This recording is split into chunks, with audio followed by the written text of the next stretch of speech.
एकनाथ शिंदे महायुति की बैठक से दूर, आखिर क्या है वजह?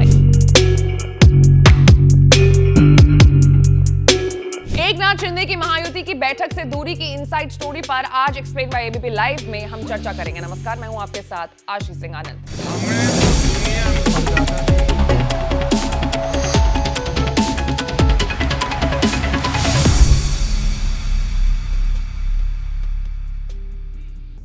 नई दिल्ली में केंद्रीय गृह मंत्री अमित शाह के साथ महायुति नेताओं की बैठक के एक दिन बाद कार्यवाहक मुख्यमंत्री एकनाथ शिंदे सतारा जिले के महाबलेश्वर तालुका में अपने गांव दारे ताब के लिए रवाना हो गए हैं। सूत्रों का कहना है कि भाजपा उन्हें उप मुख्यमंत्री का पद स्वीकार करने के लिए मनाने की कोशिश कर रही है। महाराष्ट्र मंत्रिमंडल का शपथ ग्रहण 5 दिसंबर तक होने की संभावना नहीं है, क्योंकि वार्ता अभी तक नहीं बढ़ पाई है। जब साझेदार भाजपा के देवेंद्र फडणवीस की मुख्यमंत्री के रूप में वापसी और शिवसेना और एनसीपी के 2 उप मुख्यमंत्री के रूप में मनोगणित होने पर सहमति हो जाएगी।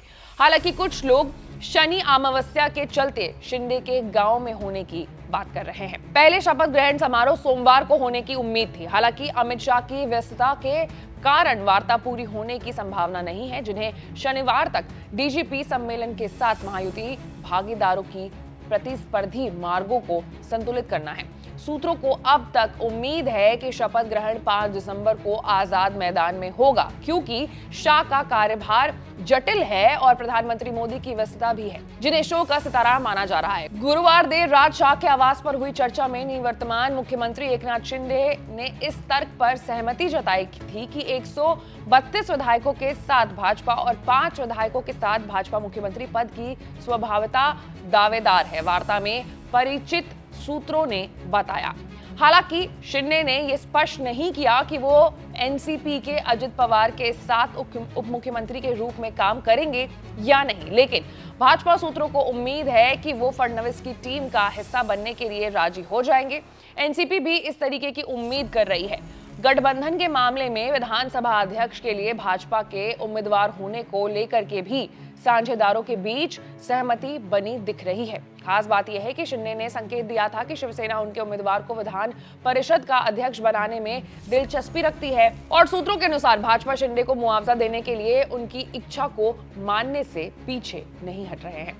दिल्ली में शिंदे ने गुरुवार रात मीडिया से बात करते हुए कहा कि अमित शाह और भाजपा अध्यक्ष जी ने जेपी नड्डा के साथ साथ महायुति के उनके सहयोगियों फडणवीस और अजित पवार के साथ बैठक सौहार्दपूर्ण रही। उन्होंने कहा कि बैठक में सरकार गठन की चर्चा हुई।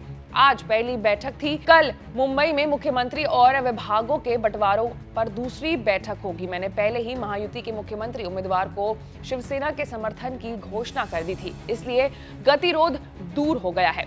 जब महायुति की बैठक नहीं हुई और खबर आई कि शिंदे अगले 2 दिन गांव में रहेंगे, तो उनके सहयोगी उदय सामंत ने मीडिया को बताया कि पिछले कुछ दिनों से शिंदे को बुखार है और वो स्वस्थ वातावरण के लिए अपने गांव चले गए हैं। ये पूछे जाने पर कि क्या शिंदे उप मुख्यमंत्री का पद स्वीकार करेंगे, सामंत ने कहा कि हम चाहते हैं कि शिंदे साहब महाराष्ट्र की राजनीति में रहें और उन्हें इस सरकार में होना चाहिए। सूत्रों ने कहा है कि शनिवार और रविवार को शनि अमावस्या है, जो कोई कार्रवाई नहीं होने का एक और कारण है।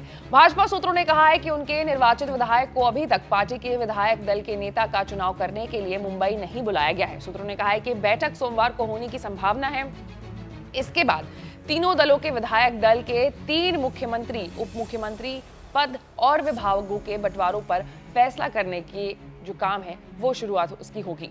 अगर पूर्व मुख्यमंत्री फडणवीस उप मुख्यमंत्री नहीं बन सकते हैं तो शिंदे भी ये पद संभाल सकते हैं। उन्होंने कहा है कि इससे ये स्पष्ट संदेश जाएगा कि समझौता करने के लिए सिर्फ भाजपा नेता ही जिम्मेदार नहीं है। अब महायुति की बैठक रविवार को मुंबई में होने की उम्मीद है।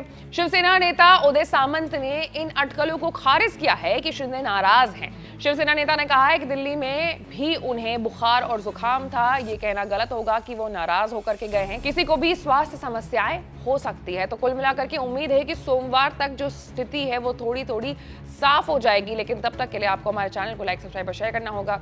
मैं थी आपके साथ आशीष सिंह आनंद।